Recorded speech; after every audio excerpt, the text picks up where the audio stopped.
امتحان ہمیشہ کٹن ہی ہوتی ہے، اس میں آسانی چاہتی ہو تو کسی بھی امتحان کے وقت گھبراہٹ اور بے چینی کو اپنے اوپر حاوی نہ ہونے دو۔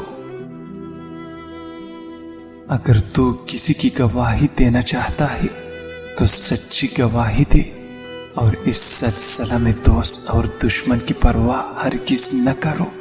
جھوٹی گواہی دے کر دوست کی گناہ میں شامل مت ہو۔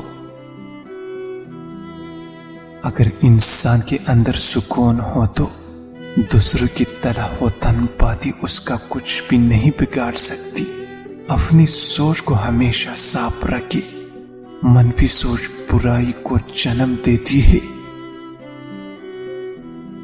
اگر کسی کو خوشی دے سکتی ہو تو اس کام میں ہرگز دیر مت کرو، کہ انسان کی زندگی میں حقیقی خوشیاں بہت ہی کم ہے جو دوسروں کو خوشی دینے سے ملتی ہے۔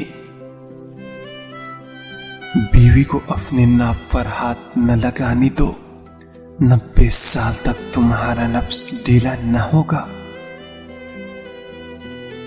ندامت کے آنسو برائی سے نفرت کی نوید دیتی ہے۔ اگر احساس زندہ ہو تو برائی کے راستے کی رکاوٹ بن جاتا ہے۔